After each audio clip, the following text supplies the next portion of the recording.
Hello mga kabady! Welcome back sa aking YouTube channel. Panibagong upload na naman tayo at panibagong reaction dito sa naging upload ni Kalingap, sino ba yun? Kalingap Batang Elio Official mga kabady. Dito ay nireaksyonan niya yung naging pahayag ng sponsor doon sa pangyayari at naging issue sa naging usapin na naging live ni Erwin TV Official tsaka ni Pulang Uod doon sa pangyayaring pagtatagpo ng EDSI. At alamin natin mga kabady, kaya tara, let's go!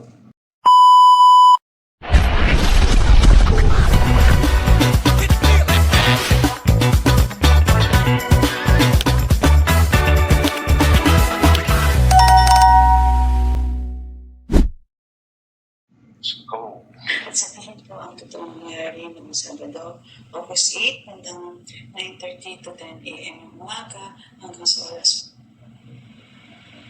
So guys, pasensya na po kayo ng medyo. Umaga hanggang sa oras po nangyari. Ako po yun, last July, nandun po kami sa diet ng lahat ng mga sa first time namin makita si Biancy at Edo. And nagkaroon kami ng chance na nakapunta sa bahay ni Biancy. Ito po ay nagkaroon ng pintuhan. So okay mga kabady. Sa una niya palang sabi, nagkaroon sila ng chance na makapunta sa bahay nila Beyonce, na kung saan taliwas doon sa mga nabitawan ni Redzay na salita na inano daw, na pinasundo si Beyonce kay Tinay, na kung saan yung sponsor na mismo ang nagsabi dito at luminaw na, nagsalita na din yung sponsor sa kung ano ba talaga yung nangyayari. So dito, sinasabi niya na pumunta pa sila sa bahay nila Beyonce. So, taliwas ang sinasabi ni Pulang Uod, no, mga kabady. So, continue pa natin to.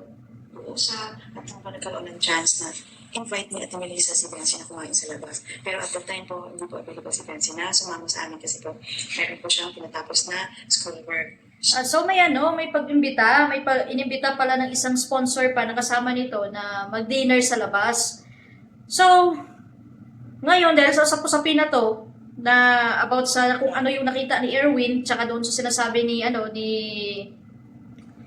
Pulang Uod, ni Redzenia, ito ay ang sponsor na mismo ang nagsalita kung ano yung katotohanan, na walang pagsundo si Tinay doon at walang tawag dito, kung ano pa mga binabato nilang issue mga kabady. So ang katotohanan, nabigyan sila ng pagkakataon na makapunta ulit doon sa bahay nila Beyonce. So ibig sabihin, pangalawang beses na nila na pagpunta doon. At sinabi niya dito na unang beses niyaya na ng isang sponsor si Beyonce, hindi nakasama dahil may schoolworks. So kaya sa pangalawang beses, ito na yung nangyari na to. Sumama sa amin kasi po meron po siyang tinatapos na schoolwork. So, ang sagot lang po ni Beyonce kay Ate Melissa, tita, pagbalik niyo po, promise, nasama po ako. So bale, nagpromisa na din pala si Beyonce mga kabady na sa susunod na pagkakataon, sasama na po siya at nag-promise siya sa sponsor na sasama siya. So, Manila. So, ganun pala ang pangyayari guys, no? Yung palang controversial na pangyayari na yun. Bali, pangalawang balik na ng mga sponsor dahil yung unang pagpunta pala nila doon ay busy. Ito si Beyonce po, at nangako siya na pagbalik po nila ay sasama siya na kakain sa labas. So, ganun na nga po ang nangyari. At ito na, at nakabalik na sila. At dito na natin umpisa pakinggan kung ano man yung kwento ni Ma'am Lovey Belen. So, yun. Tapos nagkaroon po kami ng pag-uusap ni Ate Melissa na gusto niya bumalik sa diet para makita si Beyonce at etong bago siya bumalik ng ibang bansa. So bali, yung isang sponsor na si Melissa na yun is, siya, OFW siya. So bali, siya, yung diehard at suportang-suporta sa EDSI. So kung wala naman silang ibang masamang intensyon dito, kundi yung magkaroon ng closure yung dalawa sa maayos na pag-uusap. At yun lang, yung mahirap kasi dyan, yung pangyayari na yun na kung saan na bitawan na nga yung usapin ito ni Erwin sa live niya, na batay sa kung ano lang yung nakita niya. Ngayon, kinounter naman ni Erwin, ni Red Zane, iba-iba naman yung sinasabi niya. So, mas paniwalaan natin tong sponsor na sila mismo yung may intensyon na pagkitain at pag-usapin yung dalawa na to. Pero ang tanong, alam ba ng dalawang tao, si Beyonce at si Edo, na magkikita sila? Kaya pakinggan pa natin mga kabady.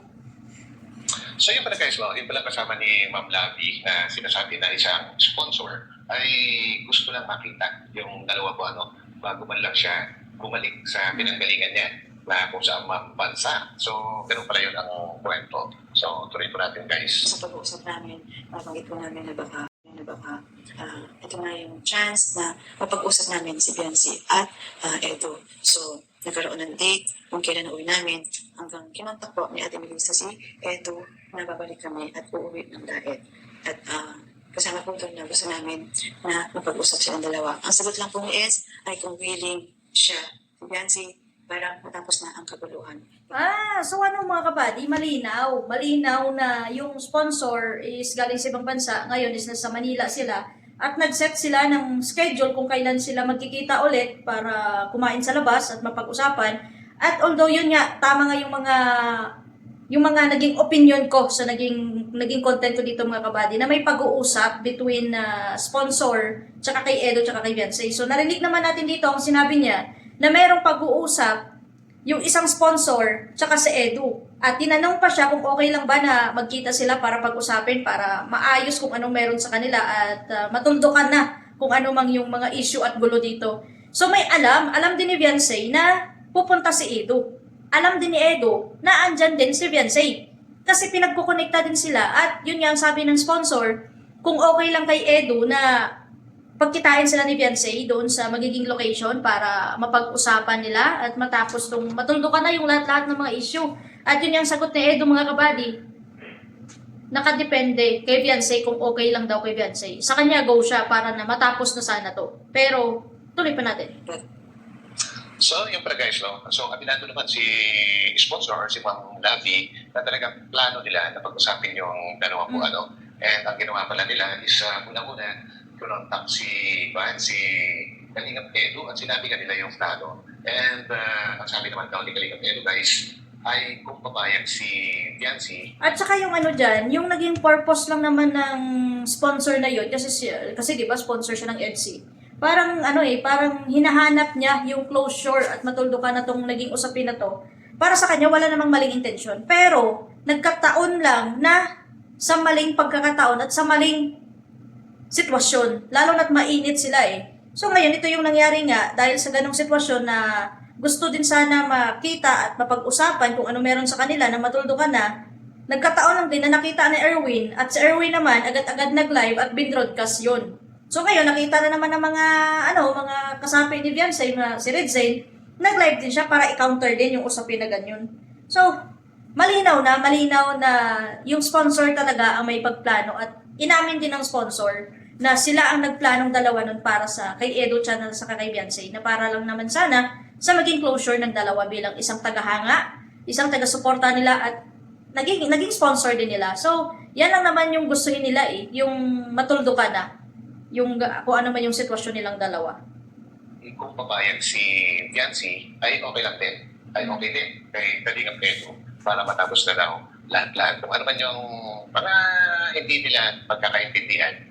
So, yun, tuloy natin. Na makapag-usap. So, yun po, titignan namin August 7. August 8, pumunta po kami sa bahay ni Beyonce. At ang nadatnan po namin din ay si Nanay Hansel, si Tatay Beran, at yung mga kapatid niya. And yun po, nagkwentuhan po kami, pinagkapi kami ni Hansel. So, ayun, malinaw mga kabady, pinagkape pa sila ni Hansel. Tapos yung pinapalabas ni Red Zane, hindi alam ng mga nanay, ng magulang niya na may pagkikita. So, dito malinaw na tinanggap pa sa bahay nila Beyonce itong dalawang sponsor na to. At alam mismo ng magulang ni Beyonce na may pagtatagpo si Edo tsaka si Beyonce between sa sponsor na gusto nilang pumagitna para nga magkaroon ng closure at matuldukan kung ano yung mga issue. So, ganun lang naman yun. Kaso lang, ang mahirap kasi dito sa social media, kapag hindi alam ang buong kwento, para lang may ma-content, para lang may mapag-usapan, wala talagang bawas, kundi dagdag lang. Kaya mas lalong gumulo at mas mainam to na yung isang sponsor na to ay nagsalita na din para maklaro na at matuldukan na yung mga haka-haka at yung mga dinudugtong ng mga tao na to. Pinagkapi kami ni Hansel hanggang inaalam na po kami na mag-lunch po doon. So, nung dumating po si Bian, nagkausap. So, ganun pala nangyari guys, no? Hindi naman pala, kung pagpapasihan natin yung mga ibang kwento ng iba, hindi naman pala nila basta-basta sinunto itong si Beyonce. So, ay nila, kumbaga may formal na usapan. May formal silang usapan kasi katulad niyan ng pinapalabas ni Red Zane na may harassment daw, pwede daw kasuhan ng harassment. walang harassment na nagaganap kasi nga may pag-uusap between Beyonce at yung sponsor at siya na yung nagpromisa na sa pangalawang pagkakataon sasama siya at alam niya na magtatagpo sila ni Edu. Ang pala nila doon ay wala pa si Beyonce at that time. So, nakapagkwentuhan muna sila sa mga magulang ni Beyonce and inoferan pa sila na mag-lunch doon, no? At bago dumating si Beyonce. So, tuloy natin guys. Sila ni Ate Melissa. And yun po, sabi nga po natin Melissa, sabi mo sa akin, pagbalik ko, sasama ka na sa akin. الرياضة تصير زحمة. Ate Melissa. And yun po, sabi nga po natin Melissa, sabi mo sa akin, pagbalik ko, sasama ka na sa akin. Tapos, sabi mo, promise mo. So, nung nakapag-decide naman si Bian na sumama, siya po yung pinapili namin ng lugar. So, dun kami hinatid ni Tatay Biran sa Kamagong, kung saan. So ito malinaw na walang biglang pagtatagpo. Kasi si Beyonce din mismo ang nag-set kung saang lugar sila pupunta kasama yung sponsor. Pero sigurado naman yan na alam naman ni Beyonce na patagpuin sila ni Edu. Pero di pa natin sure mga kabady kung talagang alam din ni Beyonce na magkikita sila ni Edu. So continue pa natin to at talagang naghatid pa talaga sa kanila is si Biran din, tatay ni Beyonce. Si tatay ni Beyonce ang sinakyan nila at naghatid pa sa kanila kung saan yung location na ginusto ni Beyonce. Take note mga kabady si Beyonce ang nag-set kung saang lugar sila pupunta. Malinaw na malinaw yun na galing sa sponsor yung mga sinasabi na ganun. Batay sa kung anong mga kumakalat na mga istorya kuris-kuris para lang, lalo lang gumulo ang sitwasyon. Niya piniling lugar. So Ganun guys, no? Uulitin ko lang yung mga sinasabi ni Ma'am Lavi kasi medyo, ano ba yung yung audio niya, medyo, na konti. So, yun pala. So, si Beyonce pala, pinapili nila kung saang lugar niya gusto na pumunta sila at doon mismo na yung tatay niya, si Beran, ang mismong naghatid po sa kanila, sa pupuntahan nila, no? Sa, Kamagong ba yun? So, tuloy po natin. natin kami ng tricycle, sila na din, ng motor. So pagdating ko sa Kamagong, iniwan na kami din ni Tatay para So, yun pala, no? Hinatid sila ng tricycle and si Tinay naman ay nakamotor. So, yun. And doon, pagdating doon, ay iniwan na po sila, no? babalikan na lang kami niya pagkatapos kumain. So At babalikan na lang sila. Kumiyang ng tatay ni Beyonce pagkatapos daw nilang kumain. So, yan pala yung talagang plano po nila. Ano? So, ito rin natin. pumasok kami sa loob ng kainan, umupo doon, nag-order, tapos ako po talaga ang nag-message kay Ez na sumunod. Ang hindi lang namin nasabi kay Ez na hindi namin siya na ipaalam kila Beyonce na pupunta. So malinaw mga kabady na yung sponsor ang nagplano na kung saan si Beyonce yung niyaya nila na lumabas at kumain.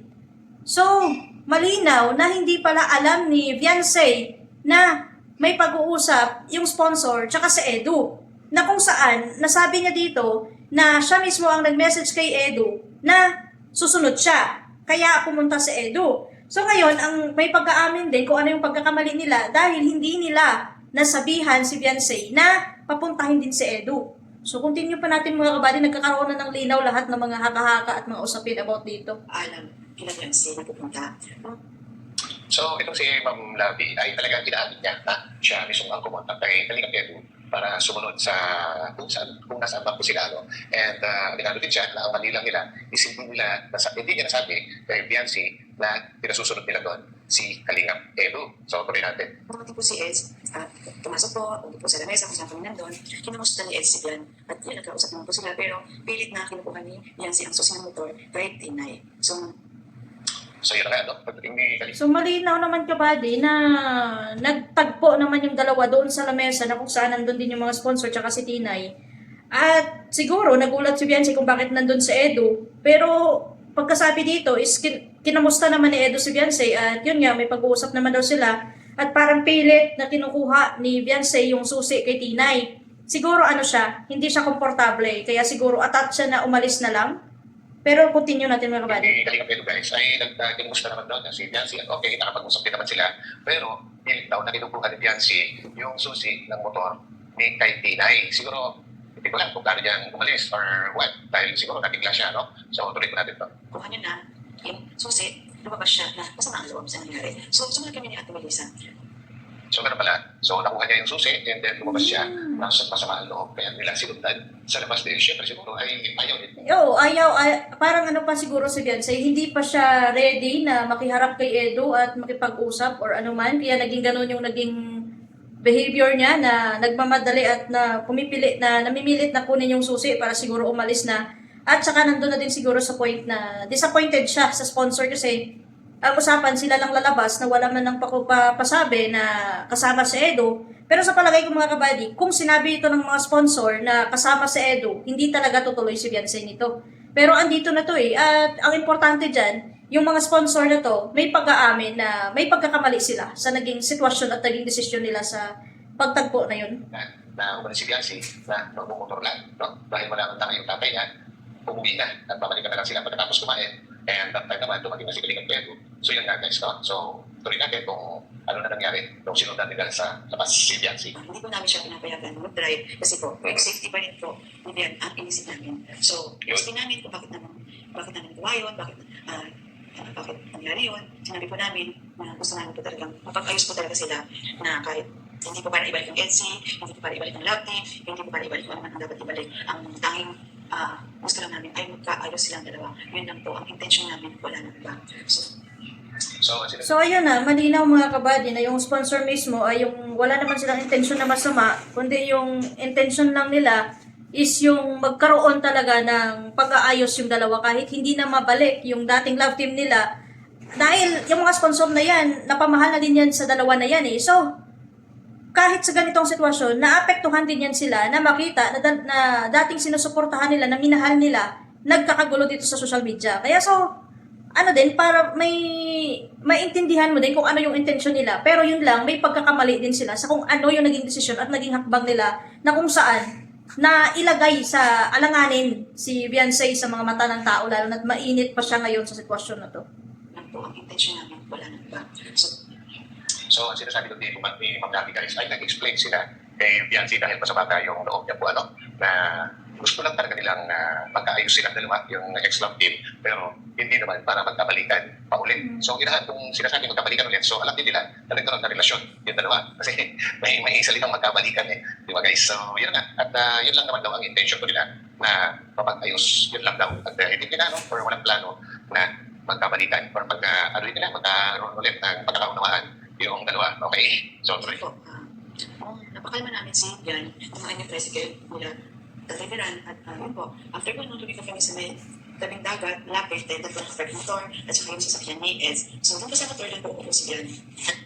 Ayan, guys. Ito, medyo sa Ito yung na about sa tricycle. So ayun mga kabady, yun nga yung nasabi dito na galing sila sa restaurant na kung saan yung sinet ni Beyonce at ginusto niya kung saan sila ay nag-ano na lang sila, nag-change location na lang sila at doon sila pumunta sa may tabing dagat na kung saan doon sila nakita ni Erwin. Alamin pa natin ang kabady. Guys, ito, medyo sablay na yung version ng mga ibang gumawa ng reaction po, or naglabas ng reaction na una-una. So, nangyari pala, nung nasa labas na sila, ay dumating itong si Viran at lumipat sila ng pwesto doon sa tabing dagat. Doon nag-park yung tricycle. And yung sasakyan ni Kalingang Pedro, doon din nag-park at itong si Biancy nga daw ay umupo sa motor na tower, sa tricycle, whatever. Besides po, sumunod po doon at meron po kasi itong semento na barricade na pwedeng puan. So, doon po siya sa tapat ng Jan. So, gusto lang po naman din talaga iparamdam ni Eds kay Jan na kahit na anong mangyari, iwan ka man ng iba, pagkapalit siya, nagmamahal sa kanya, nagmamahal sa akin. At yung mga taong nandun ngayon na nakapaligid sa kanya, yun yung mga taong nagmamahal sa kanya. Yun po yung pinaparamdam ni Eds nung time na yung kay Jan. So, makikinig. Grabe, So, ganun na pala, nakaupo si Biancy doon sa motor or tricycle. And sumunod naman si Kalingang Pedro, di ba may mga parang upuan doon sa tabing dagat kasi meto or balik. So yung ano lang dyan mga kabady is yung concern ni Edo ay may concern pa din kay Beyonce katulad ng sinasabi niya na kahit papaano is may pinagsamahan pa din sila at yan yung iniingatan din ni Edo at mas mainam din sana kung naayos nila ito. So pero yung naging ending kasi is nag-cause pa ng hindi magandang usapin at nag-cause pa ng panibagong problema. Tumali na Balvin siguro, doon daw siya umupo sa tapat ni Biancy, and yun, kinausap daw niya at ipinapaliwanag na nga ni Kalingang Pedro na kung sino yung nasa circle nila at that time, ayun yung mga totoong nagmamalasakit daw sa kanya. So, ituloy pa natin. So, nakakapagtaka lang. Kasi, ato din yung tricycle, ato din yung sasakyan ni Kalingang Pedro. So, masaan siya, Patay nila, baka nandun din. Naman po si Jan at many times na sumasagot po siya. So, meron lang pong nasabi si Eds na ikinagalit mo yan, hindi mo gustuhan kaya tumayo siya, papalayo sa motor, naglakad siya papalayo. So, So, ganun lang no? Kailan? So ano ibig sabihin, may nabitawan si Edu na salita na hindi nagustuhan ni Beyonce na ikinagalit niya kaya tumayo siya at umalis? So, Ano ba natin yung kwento guys, so, kailangan ma-relay ko agad sa inyo para mas maintindihan. So, yun nga, ginawa sa Picaling Hotel po si Bianci, paminsan-minsan daw, sumasagot naman. And meron daw isang hindi nagustuhan itong si Bianci sa mga nasali ni Kalinga Pedro. So, ang ginawa niya ay tumayo at naglakad palayo. So, tuloy natin. at sinusuyo pa rin ni Eds na para makapag-usap sila ng Beyonce. At So, yun, sinundan pala siya ni Kalinga Pedro at patuloy na sinusuyo. Grabe talaga sinusuyo daw guys. So, Ano siguro yan, yung pagsusuyo na term na yan is parang gusto lang ni Edu na magkaroon din sila ng closure na dalawa para na iwas din sa isipin niya. Kasi sa ganyang sitwasyon, hindi maiwasan na hindi din mapa-overthink si Edu at hindi din siya ma-stress sa mga ganyang usapin. So, yan yung ano lang dyan na gusto din ni Edu na matapos. Siguro sinusuyo niya para mapakalma din si Beyonce, para na makapag-usap sila ng maayos at may closure na. Ganun lang siguro yung intention ni Edu doon. tapos na rin yung kaguluhan sa paligid. And nakita namin si Eds na yung hawakan si Jan at nagpunta sa gilid ng boulevard para makapag-usap sa gilid. Pero wala pong physical na nangyari or sakitan na nangyari. and yun nga, no, So yun malinaw na walang harassment, walang physical na sakitan ayon sa sponsor na to. So siguro si Beyonce dahil nga doon sa may nabitawan si Edu na hindi niya nagustuhan, tumayo siya sa Edu kaya hinabol niya na parang sinusuyo niya nga para na magkaroon sila ng mahinahon na pag-uusap para mapag-usapan ng maayos. At yung term na hinawakan ni Edu pero hinawakan niya siguro sa kamay siguro para mapigilan niya na umalis ng tuluyan si Beyonce na hindi matapos yung araw na yan na wala silang pag-uusap ng silang dalawa lang yung makapagtapos dito sa usapin na to at sila lang talaga makakatundok dito sa lahat ng to. Or sakitan na nangyari. and yun nga, no, dahil lumayo yung dalawa, nauna si Bianci, sinundan ni Kalinga Pedro para patuloy na suyungin. And then, nakita nga daw nila na hinawakan ni Kalinga Pedro siguro sa kamay o sa bewa, kahit yung interpretation ng unang naglabas ng controversy, ay, ano ba, no, para patuloy na paliwanagan. So, kaya wala silang nakita, mga pisikalan, mga gaya po, mga kinikwento ng mga anti-Kalinga. Walang yung kinikwento ng anti-Kalinga, wala naman po ito. Sino ba? So, tuloy natin. So, take note, walang pisikalan. Nang makarating sila sa gitna ng kasada, ito, pinaalala ng tabi ni Eds si Beyonce. So, And so, yun. Okay. So yun yung malinaw na yan yung malinaw na na naging usapin na hindi hinaras ni Edu si Beyonce at tumakbo daw si Beyonce na muntika na daw madisgrasya or masagasaan. So hindi pala ganun yun. So bali yung ginawa pala is paalis si Beyonce, sinundan ni Edu at pumunta nga sa may gitna ng kalsada at hinabol naman ni Edu para alalayan siya na hindi siya madisgrasya or may mangyari na hindi masama kay Beyonce. So, yun yung nakita siguro ng Erwin nung time na yun, napatawid si Beyonce tsaka si Edu. Kaya siguro, yun yung naging pahayag at naging interpret ni Erwin sa naging live niya. So, nakarating daw sila sa gitna ng kalsada at doon pinalalayan ni Kalinga Pedro para itabi si Bianci. So, ang kwento naman ni Erwin is hinawakan sa bewang at para alalayan si Bianci, itabi sa kalsada kasi may padaan sa sasakyan. So, hindi naglalayo. Hindi po ba? Kumbaga, merong similarity. So, wala pong harassment na nangyari. walang harassment na nangyari na kagaya ng sinasabi mo ng anti-Kalinga. No? So, yan. So, sa dulo ng paglalakad nila, andun sila tatabiran. So, tutok, sumakay po si Beyonce sa bicycle.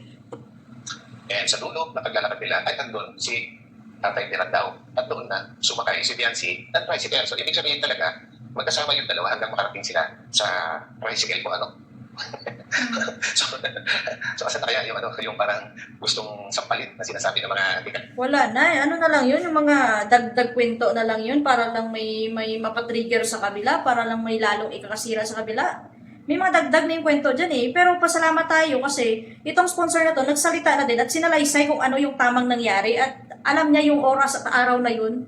So, ito ay malinaw na at sana matuldo ka na din itong mga usapin na to about dun sa naging live ni Erwin at sa naging live ni Red Zane para matapos na. At ganun nga, dahil nakapagsalita na yung sponsor, tapos na. Wag na sanang dagdagan pa. Isang palit na sinasabi ng mga anti-Kalingap na pinalalabas nila na gusto sa palit daw ng tatay ni Biancy. Kung si Kalingap ito, wait natin, baka nga may kwento na gano'n. So, tuloy natin. Bumalik po sila tatibiran sa kinatatayuan namin kung saan nakapark yung motor. Pero hindi ko nakita yung susi kasi uuwi na rin po sana nila.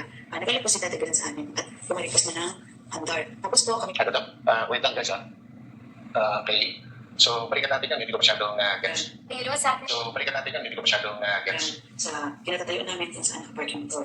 Pero hindi ko na So, ang nangyari daw, sumakay si Biancy sa tricycle, tapos bumalik sila kung saan nakapark yung motor. No? Kung saan nakapark yung motor. So, susi kasi uuwi na rin po sana nila. At ibig sabihin, yung motor pala na yun, ay yun din yung motor na pag-aari ni na Biancy. Siguro yung binigay ni Kuya Balbo, no? At Kaso siguro, marunong na din talaga siguro si Viancy magmotor kasi hindi niya naman yun madaliin at sa pilitan na kunin yung susi kay Tinay kung hindi naman siya marunong mag-drive ng motor, di ba mga kabady? Tingnan pa natin. so, para iuwi din, sabay na sana. So, pag-uwitin. Nagalit po si tatibiran sa amin at pumarikos na ng andar. Tapos po kami pumilit sa sumakay sa NS. So, yun nga guys. So ayun na, malinaw ng mga kabady na dumating nga si Viancy na kasama si Edo doon sa kung saan nakapark yung tricycle ni Viran. At yun, sinakay na si Viancy ng tatay niya at kumaripas na lang ng takbo pero walang habulan na nangyari mga kabady na katulad ng sinasabi ni Red Zane na muntikan na madisgrasya. Ibang ano naman yun, ibang lyrics naman ng kanta niya na yun. So, yun nga guys, ulitin pa natin konti. Kung saan nakapark yung motor. Pero hindi ko nakita yung susi kasi uuwi na rin po sana nila. Nagalit po si tatibiran sa amin at pumarikos na ng andar. Tapos po So, yun, sorry. Parang tama naman na nasalubong namin pabalik si Tatay Biran kung saan nakapark yung motor. So, ang nangyari na sumunod ay sumakay na sila sa sasakyan ni Kalingap Pedro. And bumalik si Biran at pupuntahan nila yung motor kung saan nakapark po. bumaba po si Eds sa sasakyan at hinahanap po si Bensi kung nasaan si Bensi. So, hindi ko sumasagot ng kanya si Tatay Biran at humingi naman po ng sorry si Eds kay Tatay Biran. So, mandar pa rin po. Hindi pa rin po kami pinapansin. So, yun, pagbalik ni Biran. So may ano dyan, yung malaking pagkakamali dyan is yung sponsor din. So tukoy na mga kabady at may pag-aamin na din. So sana, kung yung dalawang sponsor na yan, kung may respeto din sana sila sa babae at sa pamilya ng ni Viancy, kasi doon na sila nanggaling, ipinagkape pa sila, interference pa sila magtanghalian, kung ganun pala sana balak nila, pinaalam muna sa magulang kung okay lang ba na lalabas sila at pasundin doon si Edo sa sitwasyon na ganun. Pero hindi ganun yung nangyari eh. So ngayon, ang may malaking kasalanan dito ay yung sponsor na nagplano na to na walang paabiso sa kabilang side. Kaya nagkaroon ng tension at nagkaroon ng gulo na ngayon, ano pa i-expect natin, di ba? Ano pa i-expect rin natin sa pamilyang Batalero sa ginawa nitong sponsor? Siyempre, magagalit. Kaya nga, di ba? Tinatanong nila kung saan si Viancy, hindi na sila sinasagot ni Biran. So, yun, pagbalik ni Biran doon, kung nasaan si Biancy, bakit hinahanap ni Kalingap Pedro? Si Viancy, no? Pagkakanap natin, kanina sumakay na si Viancy, and ngayon ay hinanap ni Kalingap Pedro kay Biran si Viancy para siyempre mag-usap-usap sana sila. Pero parang galit. Itong si, tapos tumalis na. Sumakay kami sa sasakyan ni Es at sinabi po ni Es na, tita, ibababa ko kayo sa may kanto nila dyan at pumunta kayo sa bahay nila para humingi ng sorry sa nagawa. So, ano pa, na, ni Edo na ihahatid niya doon hanggang sa may kanto para puntahan yung pamilyang Batalero at humingi ng dispensa sa naging sitwasyon at yung nangyari na yun. So, yun guys, at isinakay niya Biancy. Tapos po, humingi po kami ng sorry po talaga kaya tatibiran dahil po sa nangyari na nagawa namin mali. And yun pagdating nila doon. So, yun naman pala. Nila, Humingi din naman ng dispensa yung sponsor na yun, pero hindi mo na hindi mo na yan maibalik kung ano yung naging nangyari at naging sitwasyon kasi dapat sa umpisa pa lang naisip niyo yun, ipaalam magpaabiso muna sa kayo sa magulang lalo na doon muna pumunta naman pala kayo sa bahay nila bago kayo pumunta sa labas eh. Dapat respeto din sana. Ito yung malaking pagkakamali ng sponsor na to. Na kung saan yung intention lang naman nila sana is yung maging okay na ang lahat at matuldukan na kung ano man yung mga naging usap-usapin dito sa social media. Dahil nga, napamahal yung sponsor sa kay Viancy tsaka kay Edo. Pero yan yung pagkakamali lang nila kasi hindi nila nabigyan ng awareness yung kabila na pasundin si Edo at pagkitain si Viancy tsaka si Edo. So, inaalin nga, wrong move sila dahil hindi nila nasabi sa magulang ni Biancy na plano nilang pasunurin si Kalingap Pedro doon sa Kamagong kung saan sila pumunta. So, yun. Yun po, nagkaroon naman po ng tao, napatawa naman po kami at naintindihan naman po kami nila. Katipiran. At nakiusap kami kila Katipiran at kay Hansel na gusto namin makita at makausap si Firenze. Yun na nga sila, na gusto nila, na kaya nila gustong Sila naman ang angat namin na maging maayos sila. Wala kaming ibang intensyon. Tapos yun po, after po namin yung kapanatiyakan, So malinaw na mga kabady na yun, may pag-aamin din yung mga sponsor kung ano yung pagkakamali nila doon. napatawad naman po niya kami at sinabi yun na nga, ang ginawa, nakahiga nga daw doon. Towards magkakaintindihan. Natural, ano nangyari. So anong kasunod? Yung pala, talagang feeling pala guys, no? Yus ang lahat po, no? Walang trauma, walang harassment, walang... So yun ang mga kabady, malinaw na yung mga nabitawan ni Red Zain doon sa live niya ay taliwas sa katotohanan na which is wala naman siya doon sa pangyayari. Pero batay sa kung ano yung naging pahayag na Erwin doon sa live niya is may connection. At yun nga, naklaro na ng sponsor. So sana matuldo ka na tong issue na to, lalo na't nagsalita na yung sponsor dito at may pag-aamin na may malaki silang pagkakamali pero hindi naman nila intensyon na may mangyayaring masama. So hindi yan yung sinasabi na kahit malinis man yung maging intensyon natin, kung ang sitwasyon talaga hindi uugnay sa atin at sasang-ayon, wala tayong magawa dyan. So ganito yung nangyari mga kabady at malinaw na yung sponsor na yung nagsalita kasi hindi naman na nagla-live si Beyonce, hindi naman siya nag-YouTube na ngayon. So malinaw na at sana matapos itong usapin na itong sa EDSI na to at move on na tayo sa EDSI kasi ngayon is nagbubukas na ng panibagong kabanata yung EDBRI, si Edo tsaka si Bridget. So suportahan na lang natin mga kabady kung ano yung maging desisyon at maging plano nila. So move on na lang tayo mga kabady sa EDSI na at looking forward tayo sa EDBRI na to na sana maging okay yung kanilang tandem na dalawa at kung saan man hahantong to, suporta na lang tayo basta't nasa tama lang. Kaya hanggang dito na lang muna mga kabady. Maraming salamat sa inyong lahat sa panonood, pagsuporta at may galap shoutout sa inyong lahat. Kaya ingat, God bless at to God be the glory sa ating lahat. Bye!